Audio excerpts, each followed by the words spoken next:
Andy, my dude, have you heard of the magical website builder known as Squarespace? Ugh, not another Squarespace ad. I feel like every podcast is sponsored by them. Hey, don't knock it till you try it. Yes, okay, it is overhyped, but actually it lives up to the hype.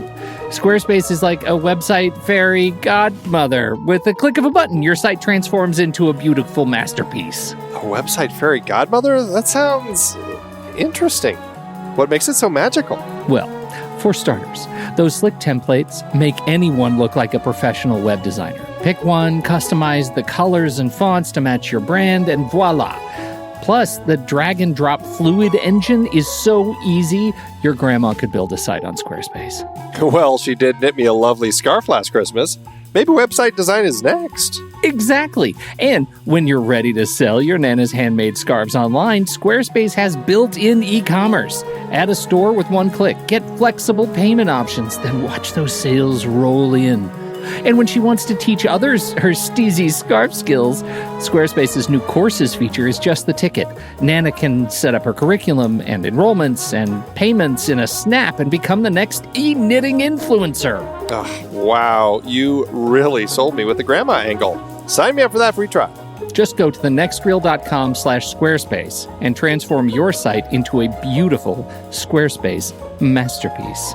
Well, thanks, Pete. Even though it's overhyped, Squarespace actually sounds perfect for Nana's site's needs. Appreciate the warning on the ads, though.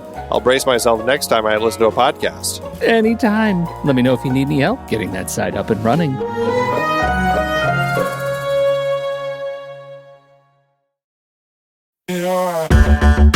Andy, can you believe we've almost hit 700 episodes of The Next Reel?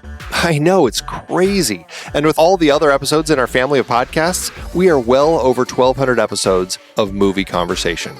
It's really pretty amazing that we've gotten to have these in-depth movie chats every week for over a decade now. And we couldn't have done it without our loyal community of film fans. Their support over the years has meant so much. For sure. That reminds me, we should give the merch store a shout out. Buying shirts from thenextreel.com/merch is a great way listeners can continue to support the show. Plus, they get to sport our great designs.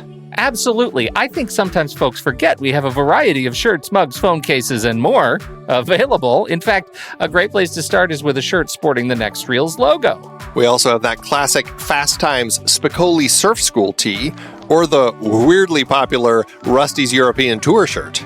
The one from National Lampoon's European Vacation. Why is that so popular?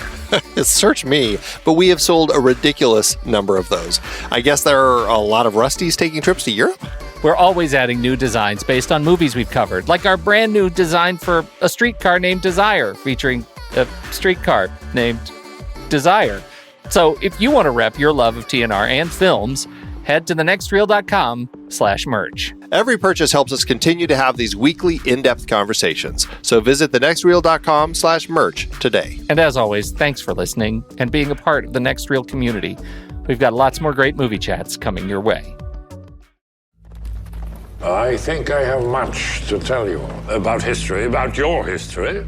Your father was a visionary. What did he see? That kings have a need of their subjects. A dangerous idea. Rise and rise again until lambs become lions. My father died for this. What does it mean? It means never give up. I'm Pete Wright. And I'm Andy Nelson. Welcome to The Next Reel. When the movie ends, Our conversation begins. Robin Hood is over. Whew. Thank God the kids on the ponies are here. The laws of this land enslave people to its king. A king who offers nothing in return. Robin Longstride, also known as Robin of the Hood. For the crimes of incitement to cause unrest, I declare him to be an outlaw! All who shelter him, their lives shall be taken on sight. Nail, please. All right, Andy, we did it. We did it. We made it to Ridley Scott's 2010 Robin Hood. Why again did we do this series? Let's give us a little recap. It's an interesting opportunity to look at how a very common and commonly known story about a kind of a mythical perhaps based on a real figure, how it gets interpreted and reinterpreted over time. And looking at a variety of Robin Hood stories from 1922 all the way up through 2010, it allows us to kind of explore this myth and the mythos and the tropes that go along with it, and what are filmmakers doing to change it, and is it working? Is it needed? Do people still want to hear Robin Hood stories? Do they still want to hear us talking about Robin Hood? So many things. So I think that's why we did it, was just to look at something like this character that has a particular idea, rob from the rich and steal rob from the rich and give to the poor. Rob from everybody. And that's an idea that potentially has an opportunity to infuse in the time and people's mentalities with the zeitgeist of what's going on in the world. And so I know that wasn't like the bulk of our conversations in a lot of these Robin Hood movies, but still, it's interesting to look at what's going on and why are people choosing to interpret the story in different ways, and what are they doing to change it. And so I think that's why we largely tackled it. Well, and it has been, I have to say, as a participant in the show, it has been fun. And I don't regret actually the long series, because I think being able to see the snapshot of Robin Hood over such a long period of time has been really rewarding. I do wish that the films in general had been more of a slam dunk, like solid films. I feel like I went into this series with higher expectations. So that has disappointed me, because, and maybe this gets to why these movies keep being made, I still have faith that there's a Robin Hood story out there that hasn't been told yet that is a slam dunk solid quality movie. I feel like it exists somewhere and we have not yet seen it. I do think that Ridley Scott got us closer. He kicked the ball down the field in some interesting ways. So I look forward to talking about that tonight. Well, and just to confirm, when you say that, you're talking about, like, basically they play all the Robin Hood tropes, they hit it out of the park. It's a 5-star movie, and everybody's like, "Oh, thank God, that's the Robin Hood movie that filmmakers have been trying to make for 100 plus years, and now we don't need to make it anymore because you can just point to that one movie, and that's everything encapsulating it." By God, man, if we get to that point where people say this movie was so good, we're going to stop making Robin Hood movies. We've reached Valhalla. Bury me in Sherwood, baby. I'm home. You wanted to talk about some of the big questions of the film, some of the big questions of how this film addressed them. And the first one that I think is really pertinent actually hangs a little bit off of a big question from last week, talking about what it is that makes Mel Brooks take on, put his stamp on a particular point in history, a particular story. Well, kind of the same thing goes with Ridley Scott. I would ask, what is it that makes Ridley Scott want to tell this story, and why the hell can't he get it right the first time? Yeah, that is the big question that I have with Ridley Scott these days, is what is it with this man who just keeps releasing these big epic films, but I don't know if he just can't decide on the edit, or if the studio is saying, well, it has to be this length. I don't know. I don't know why there is this problem with Ridley Scott and this need to kind of keep going back and fiddling with stuff. I feel like, I don't think he ever did that until he went back and kind of started fiddling around with Blade Runner and then Alien. And then after that, the big story of Kingdom of Heaven and this, and I don't know, maybe that's it, but I feel like it's something that's been a thing for him, where you got to keep retelling these big epic stories, because for some reason they won't just let him say, this is the movie, put it out there. I don't understand why that is the case. How much of it do you think is a little bit conditioned behavior, right? Because when he hit Blade Runner, that was first, early, it was hard to get. Like, you could tell it was a special thing. Like, real cinemaphiles went out and they had the director's cut, and you could see the director's cut. You could see what the director really intended. And I feel like for me, at least in my circle of friends and film lovers, that was the first time that a director really put his stamp on what he considered to be the shortcomings of the original release. And that changed things for me.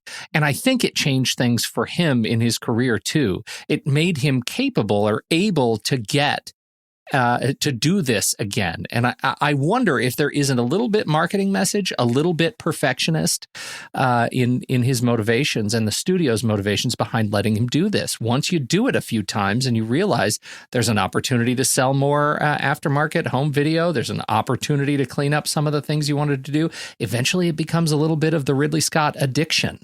It's just part of what you get doing a Scott movie anymore. Yeah, that really does seem to be the case. It's just, I feel like this movie perhaps is the one with what seems to be the shortest turnaround from the theatrical release to the extended version that came out. Because I think when the disc came out for this, it just had it on there. Kingdom of Heaven was one where it's like, we need to, I don't know. I felt like he had to almost convince them, let me release this. This is how I wanted it to be. And I think Kingdom of Heaven, there were some really much more extravagant changes that he wanted to make. Yeah, definitely. Yeah. And it's only, like 15 extra minutes. It wasn't even a huge change. And so honestly, and this is the only time I've seen this film and I watched the extended version. So I don't know what the differences are. I don't know if you do, but it felt like a complete film. And looking at it, I'm like, I'm not sure what he would have cut out of this to shorten it and if it was really necessary, because I feel like if you just released it this way, it probably would have been fine. And I know studios are concerned, well, if we cut this much, then we can squeeze an extra showtime in, we make more money, blah, blah, blah. It's always the bottom line. Right. But I feel like, this is Ridley Scott. Just roll with it. Maybe it was a budget thing, because I know he went way over budget. And maybe they said, if you're going to go over budget, that's fine, but then you're going to have to deliver the film at this length. I guess we got to ask, and this gets us into talking about the movie a little bit more, was this a necessary film after we've seen all the other films that we've seen, knowing that we're not talking about the film to come after this in the series? Was this one necessary to you? It's a tricky question to ask about something like this character of Robin Hood, because, when you look at the Robin Hood like Wikipedia page and you just look at how many titles have been made involving Robin Hood, I think you can ask that question about a lot of them, because it's like, and some of them really are changing it up. Some of them just feel like just another pretty typical Robin Hood story. I don't know if this one needed to be made, but I feel like if Ridley Scott was going to make one, that this is the version that he would do, because it took on so much more than just the Robin Hood story. And it really contextualized things for me in a way that I thought was really interesting. And I found myself appreciating that there was stuff that allowed this story to feel a little more grounded in kind of the historical setting. And it also, weirdly, this is a funny thing that I don't think I realized until this film, is because so often in the Robin Hood stories, you have the Sheriff of Nottingham and you have Prince John.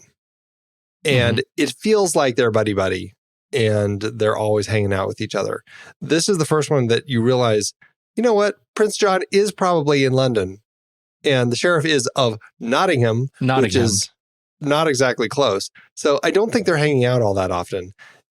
It was like, it's... And at this point, Prince John is a king.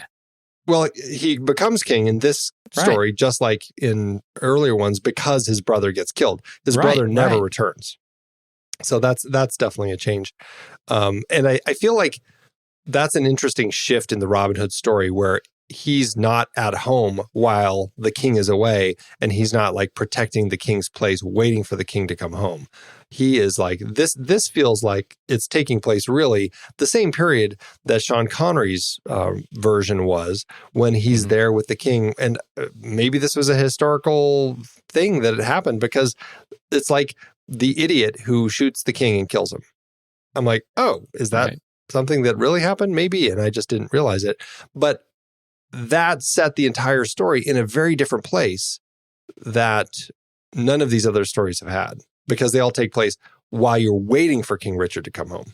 Right. And I think that I think that works. The historical bit works. I think the challenge that this film has, and maybe what has made it much more of a controversial entry, is that it eschews some of the fantasy elements that we just sort of take for granted in these other movies, and goes kind of half in on specific historical events, right? These specific events in history, and then ties this fantastical Robin Hood story in and out of it. It is much more a story about England tearing itself apart and the group of saviors that came together to tie it together again, than it is a story of Robin Hood. He's an ancillary character in his own movie, and I think that's one of the things that makes this movie a challenge. It feels so much like Ridley Scott just wasn't done with Kingdom of Heaven. He wanted to make this another story of the same kind of ilk, and it got confused along the way. Especially when you look at where the story came from, and you look at, basically, there was a script that was written by, I'm going to forget their names right now, Ethan Reif and Cyrus Voris, who wrote a spec script called Nottingham, which was described as a Sherlock Holmes in Sherwood or CSI Sherwood Forest, where the sheriff of Nottingham is much more sympathetic, kind of playing this almost forensic detective type of guy. Robin Hood is more of the villain, and then the the two of them end up falling for Marion, and it kind of creates this love triangle.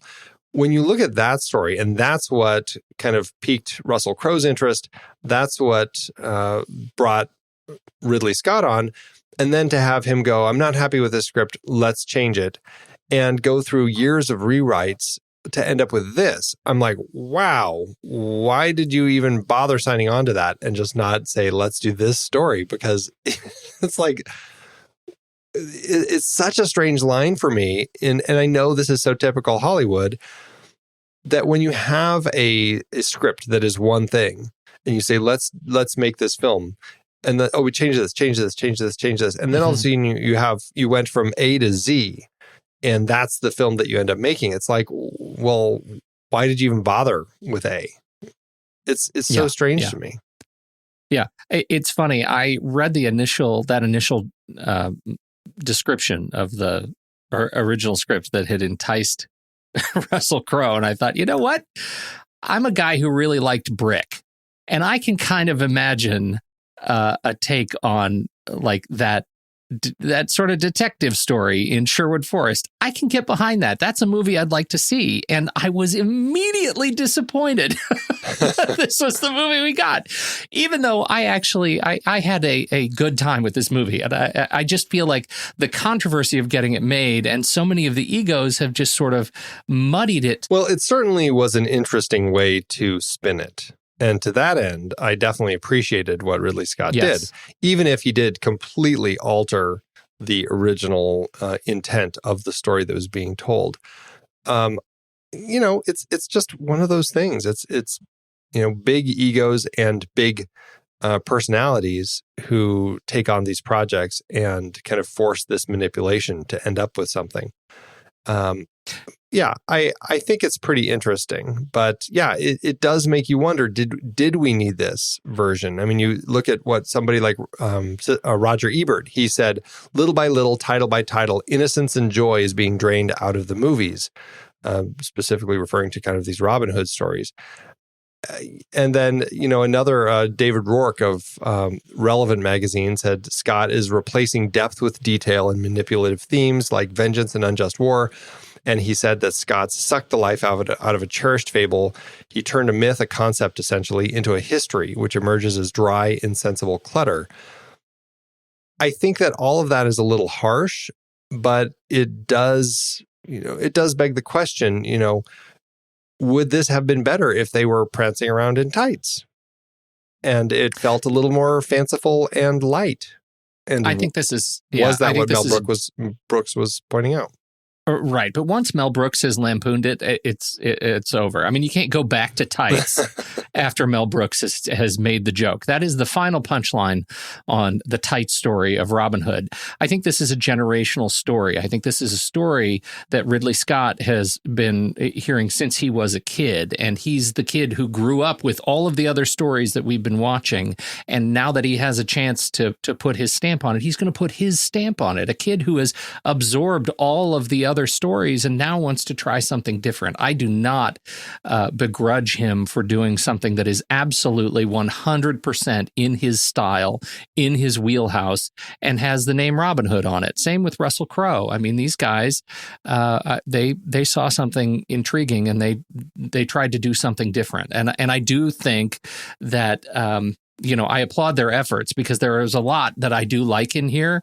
And I'm so glad they didn't do the tights. I'm really glad they didn't do the tights. I think it's okay to have a Robin Hood story that is one that celebrates for the filmmakers, an homage to the time, if not as artfully to the character that we thought we were going to get when we saw Robin Hood on the title card. That's okay. I had to adjust to that too, and I feel like over the days since I've watched it, I'm liking it more and more. Yeah, and that brings up another interesting point on our list of big questions is how much does the title in this particular case end up affecting the film? Would this have been better if it was called something like Robin Hood Origins or something to that extent, where you get a sense this isn't the typical Robin Hood story I've seen. It's kind of like an early take on his life that leads to the Robin Hood that I'm used to. I mean, does just calling it Robin Hood affect it in a really negative way when it's so well known? Yeah, well, I mean, again, this gets us back to marketing choices, right? I mean, I am sure that they wanted to make a Robin Hood story, and I don't think there's anyone in there that Ridley Scott, Russell Crowe, the rest of the production team that's going to say the movie was going to be titled something else. I have a very hard time imagining that. But I did read this passage that I enjoyed from Stephen Padnick over at Tor.com, where he outlines the whole premise of the movie, the Robin Hood story, and then says, that sounds like a pretty good Robin Hood plot, yeah? Unfortunately, it's only the B plot, because the A plot is, quote, the shockingly bloody history of the Magna Carta. Oh, also, there is Robin Hood.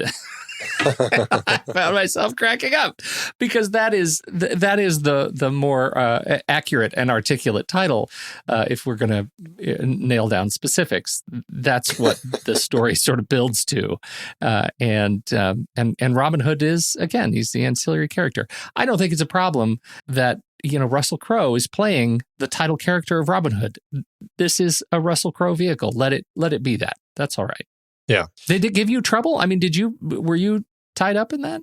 No, I feel like I ended up enjoying it as well. And I mean, but I knew walking into this film that this was a version of this story that was problematic because people felt like it was a little deceptive, that you get the final moments of this film are basically the setup for the Robin Hood that we know, where where King John, he basically decrees that Robin Hood is an outlaw and everybody needs to, find him. Meanwhile, he's doing all these terrible taxes, and Robin Hood, along with the Merry Men and Marion and everyone else, are setting up shop in the Sherwood Forest so that they can start basically the whole adventure of robbing from the rich to give to the poor. It's the setup for the story, and you don't realize that. And I know that's why a lot of people were really frustrated with this film, because it takes so long to get to that place where you're in that familiar landscape of what Robin Hood should be. And I mean, there's plenty of other stuff. He's got his buddies, there's Marion, there's all these elements, but it's this shift. And so that's why it's one of those things where it's called Robin Hood, but should it be? And I can't help but feel like it would have made more sense and perhaps made more money at the box office if it had been titled something that allowed people to set their expectations in a way where they weren't walking out going, where the hell was my Robin Hood story that I wanted to see? We had some very similar complaints back in August when we talked about the 1922 version of Robin Hood, if you recall, when the movie spends much of the first hour dealing with the Crusades, and we were wondering where the heck Robin Hood was. Mm-hmm. I think this film hinges on your ability to focus on, living in the now, right? Being present with the character that you see. Is Russell Crowe enough Robin Hood? Is this origin story enough of the Robin Hood daring do? Or do you have to see the archery tournament to make it a Robin Hood story? Do you have to see, the staff fight on the bridge to make it a Robin Hood story? I think for me, I found enough Robin Hood in Russell Crowe's portrayal of this Robin Hood that I didn't really notice that this ended up being an origin story. I don't think it needed the ending title card or the end card to tell us the story begins. I don't think we needed that at all. I think that, in fact, muddies the water because it feels like, oh, great, now I have to wait for a sequel to see the real story. That's not it. What we saw is exactly the point in history that Ridley Scott and Russell Crowe and the team felt like was the most important part of this character's role in history, and that's the movie they made. On that, I feel like it should be judged. Yeah, and I definitely agree because I felt that I could enjoy it and I didn't really have a problem for those reasons. I thought it was a pretty interesting way to tell this story. The last big question is maybe a little bit more superficial. Of all of the actors who have played Robin Hood, who was the sexiest? Okay, maybe that wasn't the big question. How much does the age range of the actors impact their believability as Robin Hood in this case? I went into this series thinking that Robin Hood was a younger guy. Because of just the way history works, right? The stages in life were abbreviated in the 12th century. People just didn't live as long. And so I thought, well, he's going to be a younger guy. And some of the movies made good on that. Some of them, Sinatra in particular, overshot the mark. But of course, he was in a different period. He was in a different period. I can see why that one really didn't matter too much. He was 49 when he played old Robbo. And then this was interesting. We had Sean Connery at the age of 46 playing Robin as kind of a little too old to be doing what he's doing. Yet we have Russell Crowe, who also happened to be 46 when he was playing Robin Hood. And he is might as well be doing what Errol Flynn and them were doing. He sold it. Yeah, it's pretty crazy. Patrick Bergin was 40, Douglas Fairbanks 39, Brian Bedford's voice as the Fox was 38, Kevin Costner was 36, Cary Elwes 31, Errol Flynn was 29, and just for comparison's sake, Taron Egerton also 29. And just also for comparison's sake, I am 46. Looking at Sean Connery on one side of the spectrum and Russell Crowe on the other. Yeah. How you feeling? All right? Well, all right. Yeah. I feel like if I were to climb a wall of a castle, it would probably be more like Sean Connery doing it. And Robin and Marion. Noted. I'm going to go find a castle wall and test it just to see. I think that it's interesting. I think the Errol Flynn, weirdly, Errol Flynn is the one who sells the age. Well, probably Cary Elwes who sells the age best. He even looked like a young 31. But very baby faced. Yeah, but in terms of a movie, an action film, a lead that is going to carry an action film, I think Russell Crowe is at the high point, and he sells the rugged, weathered look of the period better than anybody else. He feels much more lived in. Yeah, and to that end, Sean Connery did too, and maybe that is partly an age thing, but I think Russell Crowe just carries that presence anyway. And so I really just kind of bought that. And I think this is one of those movies where you have to buy into Russell Crowe carrying this film And if you do, then you can probably walk out enjoying it more than if if you compare Russell Crowe to old 2x4 Costner. There are people who, just like Costner, feel that Russell Crowe is not much of an actor. And I happen to be on the other side of the fence on both of them. I think they really both can carry films tremendously and enjoy both of them. And because of that, I think I enjoyed this quite a bit. I want to move into some other points beyond our big questions. And I would like to declare in front of you and our podcast audience, perhaps the world, and perhaps the world, I believe with this movie, Ridley Scott has solved the Marion problem. Discuss. That's a big point. I would agree. It's interesting because obviously I think there's a sense of historical rewriting to make characters like Marion as active as Cate Blanchett is in this particular film. It feels like a very modern take on a 12th century woman. But that being said, I agree. I think that having her do the things that she's doing really kind of just gave great life to that character. And I found her endlessly fascinating. I did too. And I think you bring up the central challenge that I have now. It's a new Marion problem. It's that she needs to be graded both on how the character was written, whether or not it lives up to historical accuracy in the tone and tenor of this 12th century story, and this other scale, which is how well the character is written to craft a resonant, female protagonist with agency that doesn't get diminished over our time with her in the film. And all of the other Marions have had some sort of challenge in this respect. Most notably, Prince of Thieves, has sort of became the Marion problem.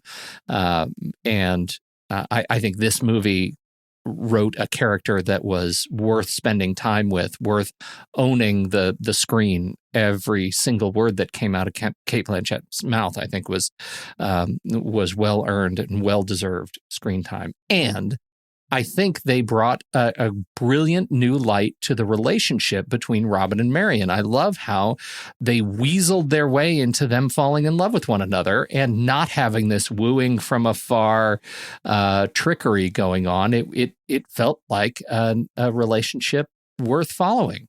That's very true. And I think that's going to be another story point that people are going to have to buy into with this. The fact that Robin, he is kind of brought under the kind of the arm of, I'm going to forget his name, but is basically Walter Senior Locksley. Yeah, Walter Locksley. Walter Locksley. Yeah. He's kind of brought into the fold to basically pretend he is his son so that the sheriff doesn't come and take their land away. Because if it's just Marion, then, they're not going to let a woman own the property. And so by faking this marriage, they get to keep the land. Mm-hmm. That was a really interesting twist that I definitely appreciated. But I know some people will probably have an issue with the fact that they wrote this convoluted way for Robin Longstride to become Robin Hood or Robin of Locksley. And it's an element that I found to be really interesting and kind of just totally enjoyed what they did with it. And I bought into it right away. I did too. And I love the relationship of Walter Locksley. Yeah. I think as the blind old man, comes out and he grieves very quickly, but you can tell that I think the years of having his son away, for the better part of a decade, I think you can tell in the performance that he already knew his son was dead, and he had been planning the mechanics of this turnover for some time, and so I found that believable. And but I can see where some would be challenged by his dramatic turn, and how that was portrayed in the film. It's very fast. His grieving turns to machinations of trickery very quickly. But I bought it. Likewise, on top of that, another element that when you tie these things together, it becomes like there's just so much happening on top of this one particular situation. And I know that it can just be too much for people, but there's the incredibly unlikely coincidence that Robin happens to be this child that Walter and William Hurt's character had lost when they were protecting this child, and they had lost it. There's a long story around it, but the fact that they knew who this kid was, and he just happened to be the one to bring the news of the son's death and all this sort of stuff. It's like so much coincidence playing into that whole situation to make it work. But again, I ended up just kind of buying into it. That's sometimes what you have to do with movies is they present this situation, and are you going to accept that this is the way the story is going to be told? And for me, it worked. Yeah, that's where it starts pulling at some threads of incredulity for me. I struggled a little bit more with some of these coincidences on top of coincidences. I could understand, I could sort of write the narrative in my head of how Walter would bring himself to, the protective stance of his daughter-in-law and of his, property. And the connection between him and the marshal, and, that they had some, they had put themselves in charge of watching young Robin at the beheading of his own father. It just was a small community kind of a statement that I'm not sure was as earned as I wanted it to be. And there were a couple of other sequences in the film that I really struggled with, not the least of which is the grand speech at the end on the, bringing all the barons together, actually the unveiling of the Magna Carta, right? I mean, it was a struggle for me how quickly that turn was made. And reminded me, it is the one element of the film that really reminded me of the challenges of the film. The fact that this was two very diverse stories that were trying to make one story. Suddenly, it is 100% amped up politics that felt like it came out of nowhere to me. It was just a very quick turn. So those are some things that I struggle with. But I'm with you. I enjoyed the film. I'll say it again. I enjoyed the film. Those were some of the pressure points. Yeah, no, and I definitely can see that because it's just one of those things that it's a tricky, weird way to kind of blend all of this together. And did we need all of that? Was it there just to very specifically tie Robin more directly into that other storyline? Feels like it probably was there for that very specific reason, so that he could be the one kind of giving that speech. Yeah, it might be a little much to kind of push all that together, but right. Well, and because we now have a Robin Hood that is central to the reunification of England in a very important, real historical period.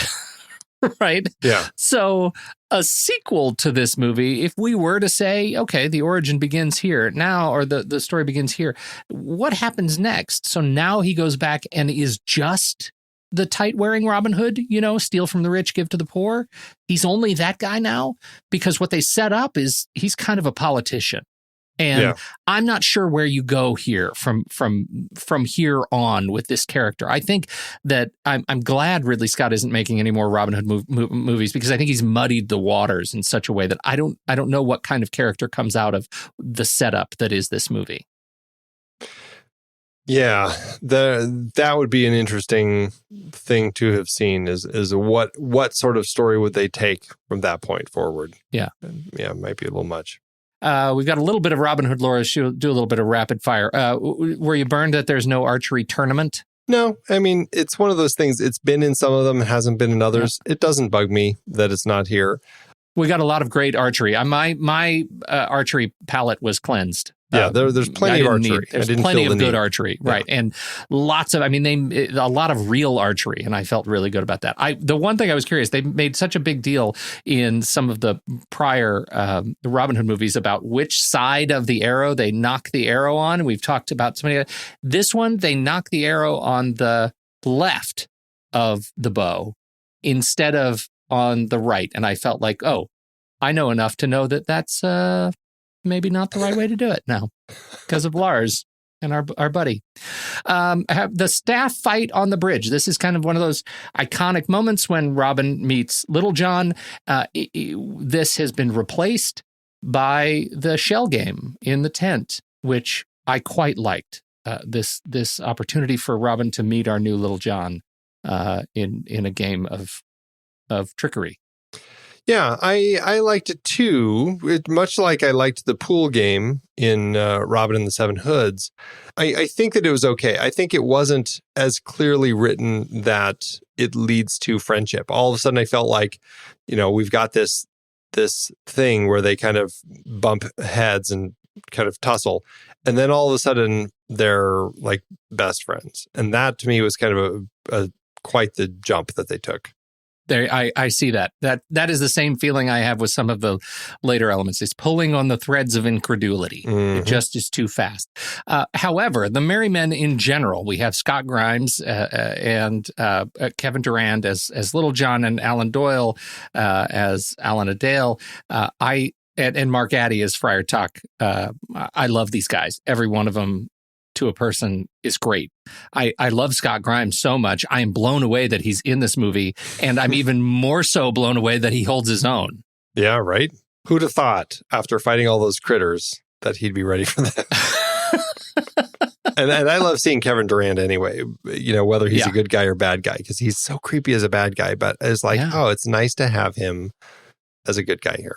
Yeah, it really is. And Alan Doyle, in terms of having a musical feature in the movie, I think they used Alan Doyle and his talents so much better than what we got in Prince of Thieves, which was such a distraction. Great Big Sea is a always on the playlists for me. I mean, I'm just a huge fan, have been for 20 years. And so it's a real treat to see him on screen, but also to see him not misused, but actually have his musical talents on display in a way that feels of the period. So I thought that was terrific. That was a big thing that I don't think I ever realized that I had missed until this film, is that Alan Adale, who is kind of the bardsman, I know there's a name, I'm totally forgetting what his role is, but he's the Balladeer in Prince of Thieves. Balladeer, yeah. And it's so rarely there, other than like the rooster in the Disney version, who sings a few times.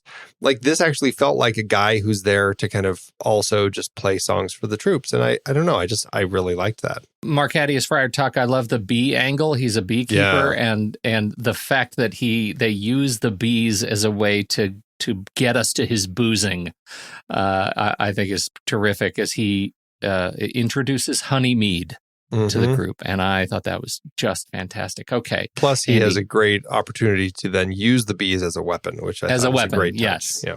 Absolutely. We have to talk about the children. There are horror movies that have this very story. Yeah. Yeah. It's an interesting idea. It's an interesting idea. Is it, though? I thought so, that the kids really just kind of like, I don't know, they took to the woods to just kind of do their own thing.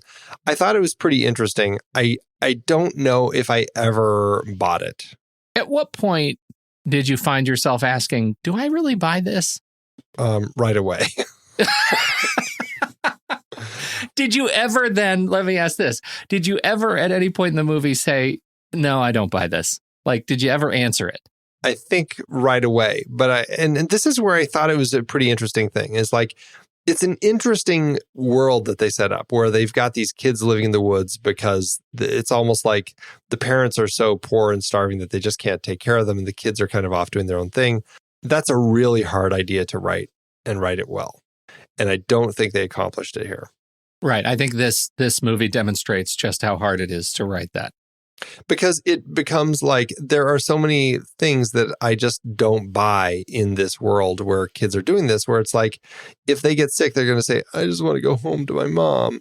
Mm-hmm. And that's the end of the party in the woods. there were so many threads in the Party in the Woods loop and the haunting kind of aspect. What is the story that they're trying to tell here? And I felt like it was shoehorned in. It is the one problem I have with Marion, because the climax of this particular F story of the movie is that the kids do show up on ponies on the beach, and she is the one leading them. And the grand line from Robin is "circle your troops and, join the battle." I found that ridiculous. It was just ridiculous. Those children would have been slaughtered immediately. Not even slaughtered. They wouldn't have even been gracefully murdered in the act of battle. They would have been trampled because, again, they're on ponies. It was terrible. It was so silly and distracting. I don't care about the historical argument. The verisimilitude of this has to live up to the story that's on screen, and they did not do a fair job of demonstrating how this was a real thing that Robin and Marion were going to have to deal with. It was a distraction, and she could have just as easily shown up ready for battle herself alone and had a grand starring role that was in the fight. She fought, and it was great, and we didn't need the kids. That was the dumbest part. And that was the point when I said, no, I don't buy it. I tried. I really did. I tried to buy it. But when they showed up on the beach, it's dumb. It's a dumb thing. It sets up, let's live in the woods.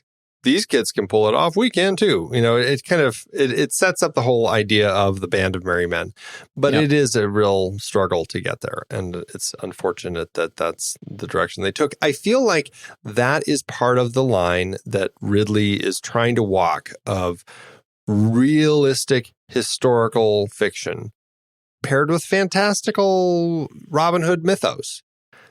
And that is an element of the fantastical that just butts heads with the reality that he's creating.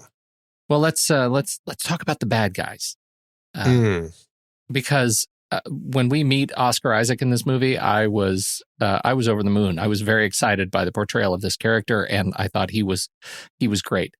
And then he started looking really familiar. And then I realized, oh, right, I've seen this character, and it was Commodus in Gladiator. I've seen this character before. This is Ridley Scott likes to play with this particular archetype, and that's great. I really like him, and I think Oscar Isaac did a good job with him. But he is also, in that he's familiar, I felt like his turns, the portrayal of his betrayals were a little bit too telegraphed. Well, and it's Prince John or King John in this particular case. So you pretty much know the character walking into the film, and it doesn't even have to be telegraphed because it's the character, right? Yeah, right. And that's something if he's being nice, that it's not going to end up going well. That's just the nature of telling this story. And that is one of the difficulties of doing it.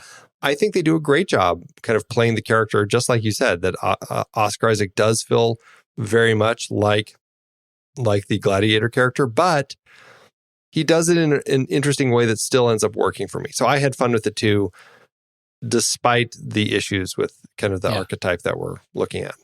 Now, the real linchpin bad guy is Godfrey. Yes. Now, his is I think the most interesting role in the film for me. His betrayal is the most interesting betrayal because he is essentially a double agent.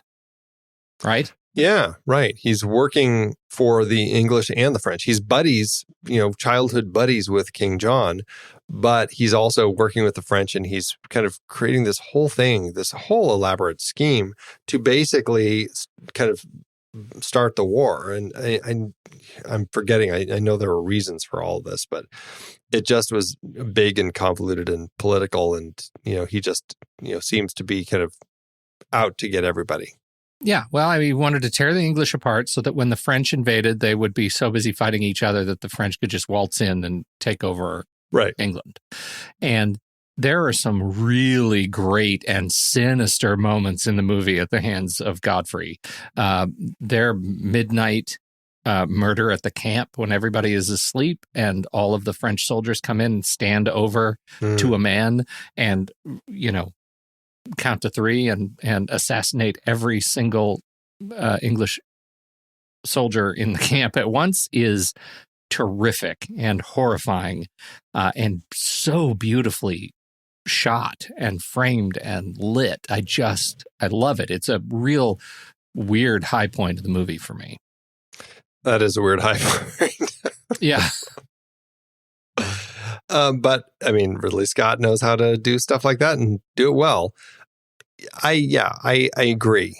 Great bad guy, set up for a really interesting story. And because of the big political machinations going on with King John and the French king coming in on the boats and everything, you need that. Because otherwise, those are kind of the big guys. But your focus of the story is much smaller. It's very specifically to Robin Hood. And so you need that guy for him to have a chance to focus on the bad guy. Plus, it gives us the opportunity to have the arrow cam. That's right. We get the arrow cam, and it's terrific. Interesting point about the arrow cam. This is, I can't say because I haven't seen all of the arrow cam usages, but the first time we certainly have seen it in any of these, and maybe the first time I've seen it, where it's an arrow cam that is not assuming that an arrow shot flies directly straight to its target, but that it in fact needs some arc so that it goes up and comes down. This is the only time where it does that. When Robin shoots that arrow at Godfrey at the end, he actually shoots it up, and we sitting on the camera or sitting on the arrow fly up, and we just see sky, and then it tilts down, and lo and behold, he's right in front of us. And I can't remember when he makes that shot earlier in the film in the woods. Is that an arrow cam shot? I didn't make a note when he makes it and slices Godfrey's face. No, we don't get any arrow traveling. No, I'm pretty sure he shoots quick, and then it cuts to Godfrey as he kind of turns his head, and it's that reverse shot, and we see it come by. Okay, all right. Well, I think the bad guys are a high point for me. I feel like all of them. And I think that, reducing the sheriff to that sort of comic relief was okay. Yeah, it was an odd turn for the sheriff, actually, for me. I couldn't tell. I'm like, should I be expecting more of this character? And it never really came. And I kind of wanted there to be more. And then when Godfrey shows up and his men, they in fact set the sheriff's house on fire. And I'm like, oh, okay, this is really taking a turn for this character that I never expected, that he's pretty much completely diminished as a big antagonist of the story. Right. Part of me doesn't like that because it feels so intrinsic to the nature of the Robin Hood tales, but and especially coming off of script where he was the protagonist. Right. That's the most interesting point, is that this script shifted so much that the protagonist of the story that focuses the entire story becomes like such a minor B character that it almost doesn't even matter. Anybody else in the cast you want to talk about? I think we've hit pretty much everything. William Hurt is always great. I did just have a note. I should say on William Hurt, though, that is one of the characters that did get boosted with the director's cut. He was an undecided character. Nobody was really sure what to make of him. He was kind of this nebulous character, and they gave him a role, a relationship of sort of principality in the region, and that relationship was not apparent, apparently, in the theatrical cut. So the Marshal got boosted.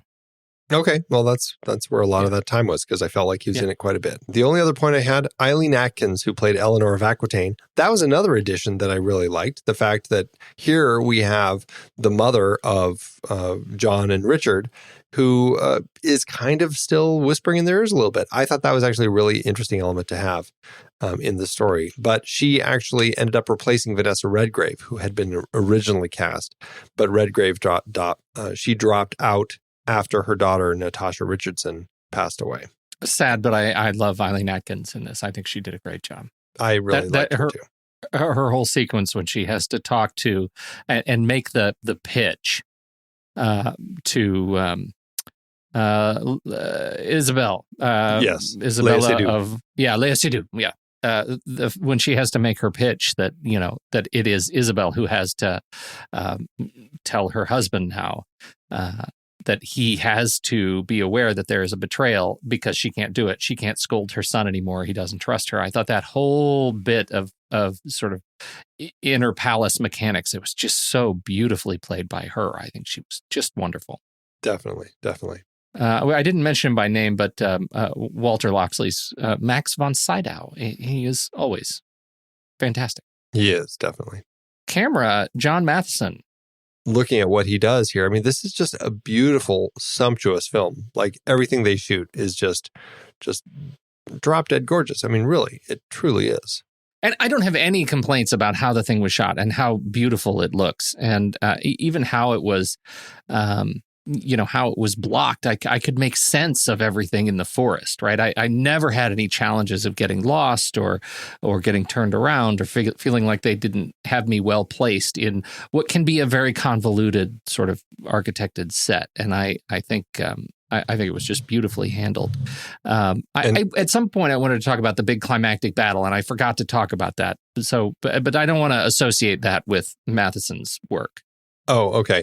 I just had one last point, is that he did another of these kind of Robin Hood types of characters that have entered the mythos and conveniently also public domain as far as telling the story. He was the DP behind King Arthur, Legend of the Sword, that came out a couple years ago now. He was also behind Pan.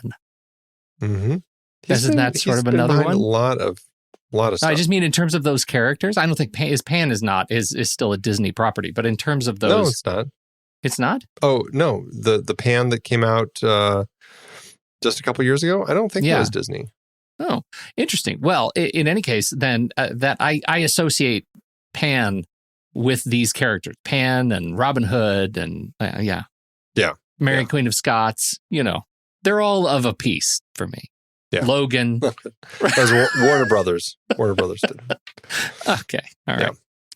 Yeah. Anyhow, we've talked about a bunch of his stuff. His name's been bandied about a lot. All right. Oprah ended up with the sword. What's that all about?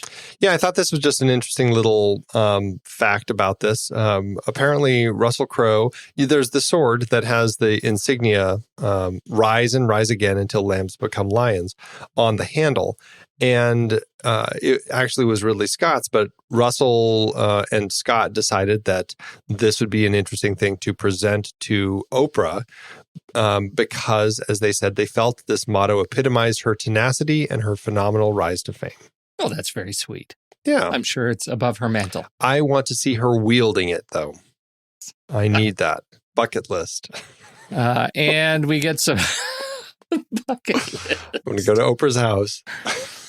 All right. This is the last thing that we're doing, the last Robin Hood film that we're doing this series. And it, more than any other, it probably means we need to talk about sequels and remakes now. Yeah, definitely. This film actually, I thought this was interesting. Ridley Scott said that he enjoyed making this film so much, and he thought that it had great potential to do a sequel. And he said, and even Russell Crowe said, he'd love to do it. I don't know if this was before or after the full making, because apparently their relationship after, I think, 5 films together soured a little bit. But they both seemed to enjoy it. Unfortunately, it did not do as well money-wise, so that pipe dream just never took place. That being said, there have been plenty of other Robin Hood films that have been made or properties since this film came out in 2010. In 2012, we had Robin Hood Ghosts of Sherwood, and of course the 2018 Taron Egerton, Jamie Foxx vehicle. The Philippines had a live-action TV show called Alias Robin Hood a couple years ago. There have been 2 animated features, Tom and Jerry, Robin Hood and His Merry Mouse, and Robin Hood Mischief in Sherwood, which was an Indian-French CG movie.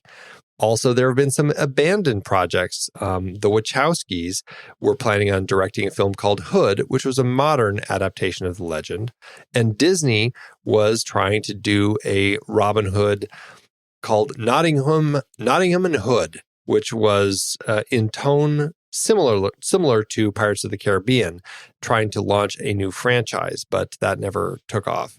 And on top of that, Sony Pictures also was trying to do a shared universe with various characters where you would have spin-offs of various merry men, like Will Scarlet having his own film and Little John having his own film. Well, see, we actually talked about that with one of the movies I can see. Right. I can see that. Robin and Marion would have made a great split.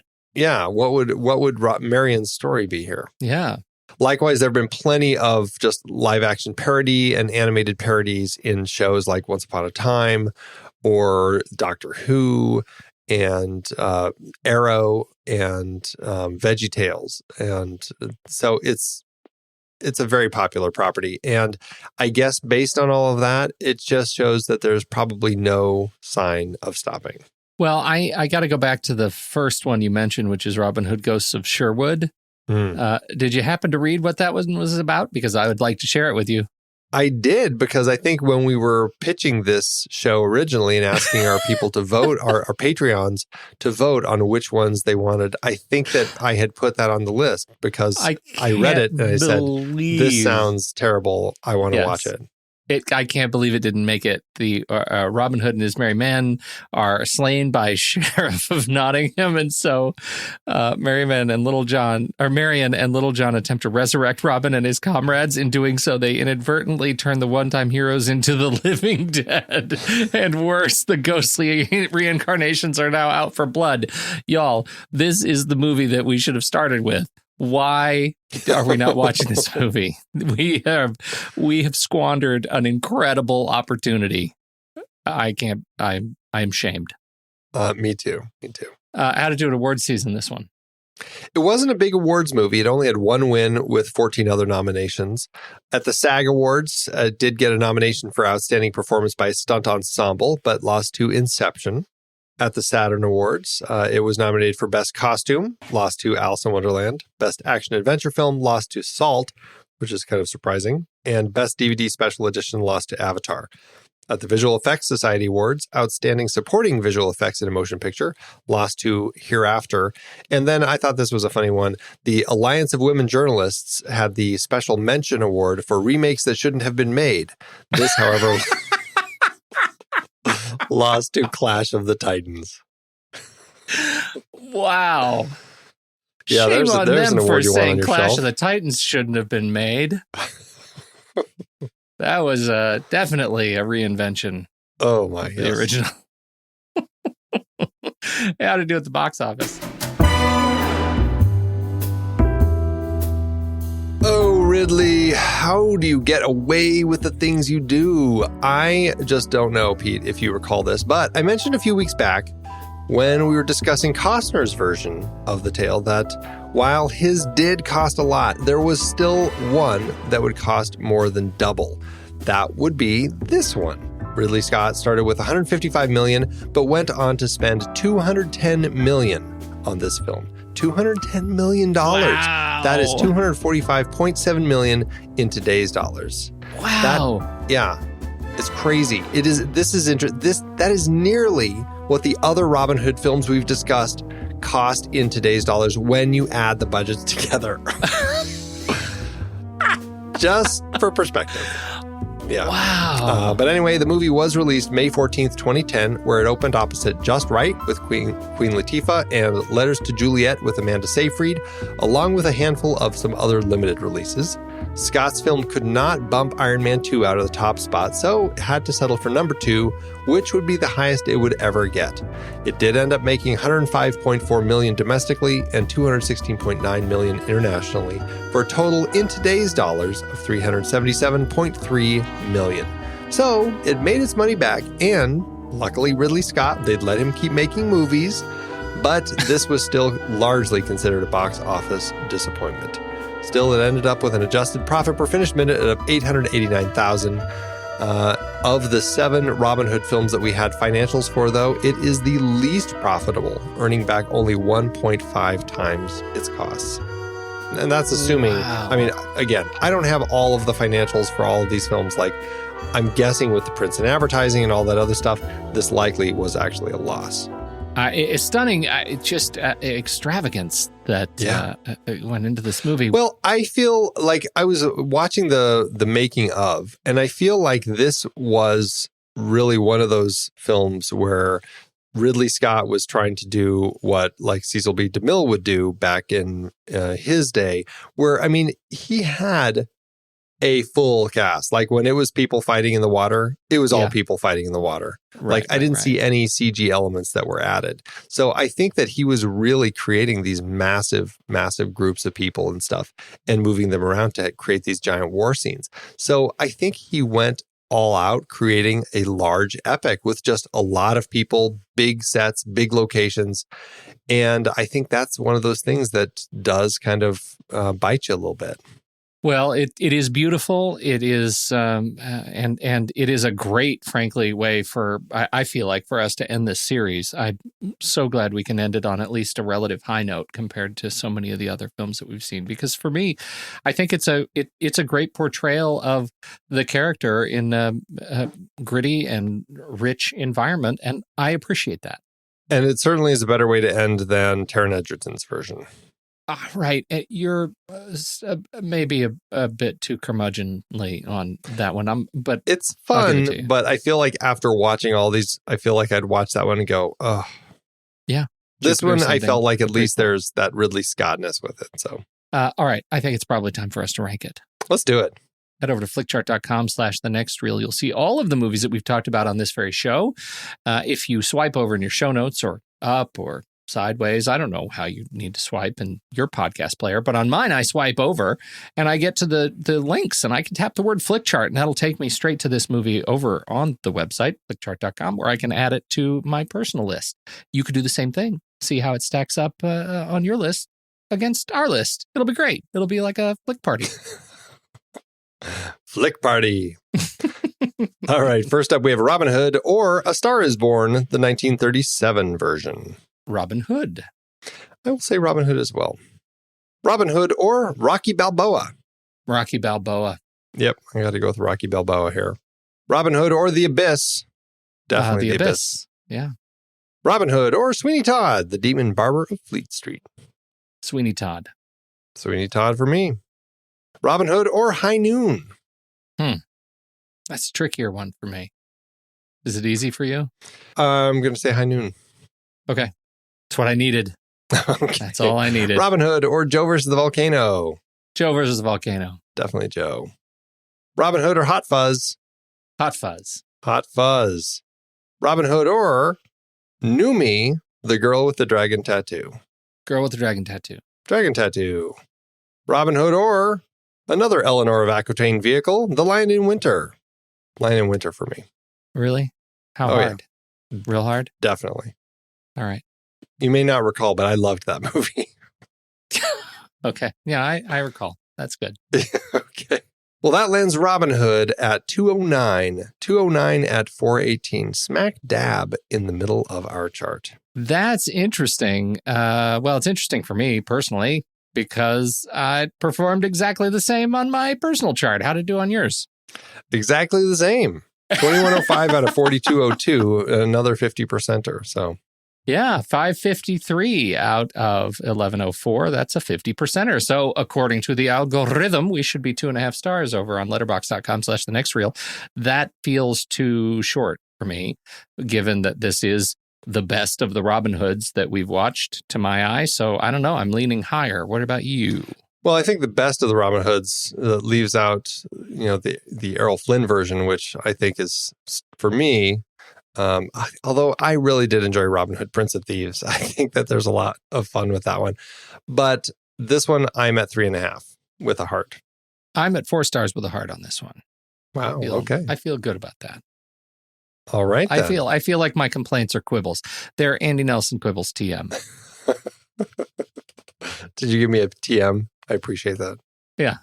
Or did you just steal my TM? Is that what just happened? I just lost stole your TM property. That's what happened. Sorry about that. Ouch. Man, that must be embarrassing for you.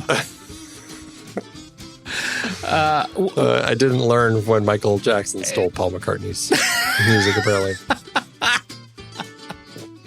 Andy, you can just re-record your masters. That's what everybody's doing.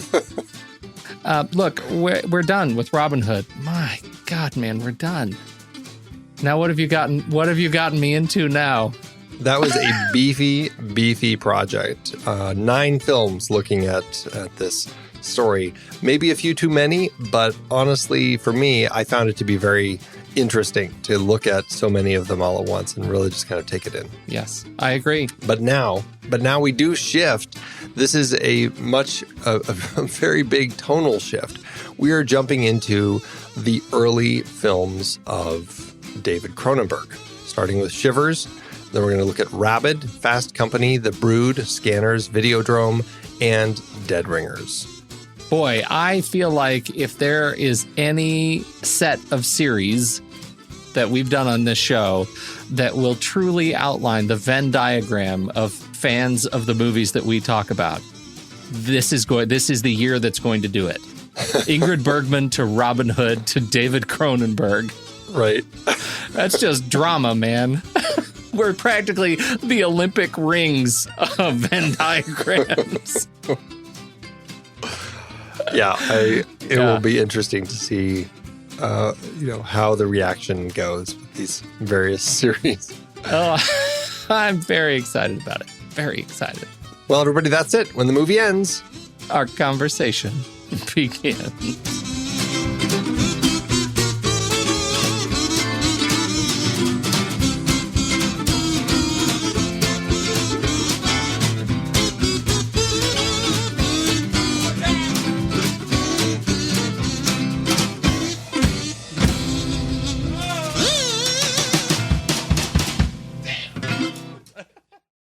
Amazon giveth, Andy. As Amazon always doeth.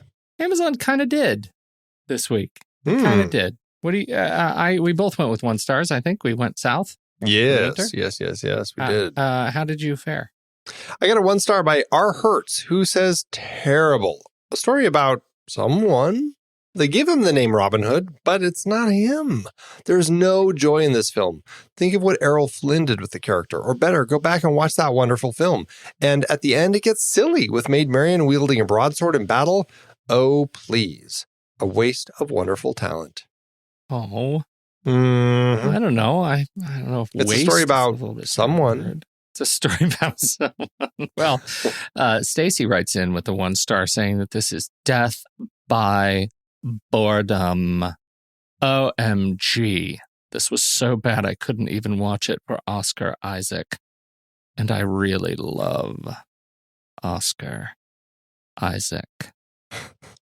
So, like little Valley Girl in there. Nice. A little bit. I was trying to make it historically accurate. Oh, well. Thank you, Stacy. Thank you, Amazon.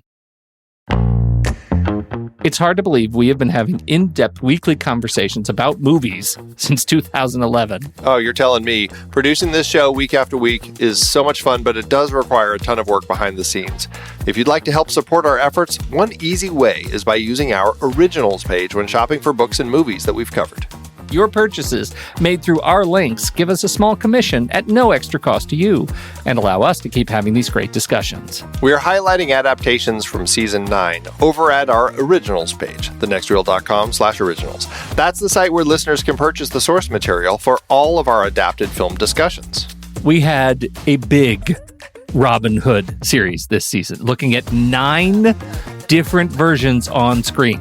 Many were likely adapted from Howard Pyle's The Merry Adventures of Robin Hood, including Douglas Fairbanks in Robin Hood, The Adventures of Robin Hood, Disney's Robin Hood, Robin Hood Prince of Thieves, and the 1991 Robin Hood, and Ridley Scott's Robin Hood. Robin and Marian was specifically based on the ballad The Jest of Robin Hood. And we really don't have too much to say about Robin and the Seven Hoods. We talked Dead Ringers for our David Cronenberg series adapted from Barry Wood and Jack Geislin's novel Twins. Have you checked out that show? You know, I haven't, but I've heard great things. 2 comedies from our Steve Martin series were adaptations, Pennies from Heaven from the BBC series, and The Lonely Guy from the book by Bruce J. Friedman. The Best Little Whorehouse in Texas was part of our Colin Higgins series, adapted from the Broadway musical. Spike Lee brought us Black Klansman from Ron Stallworth's memoir. And we looked at a trio of John le Carré adaptations, The Spy Who Came In From the Cold, The Little Drummer Girl, and Tinker Tailor Soldier Spy. Plus, all 3 movies in our Agnieszka Holland series were based on books: Europa, In Darkness, and Spore. La Cage aux Folles and its remake The Birdcage both came from Jean Poiret's original play.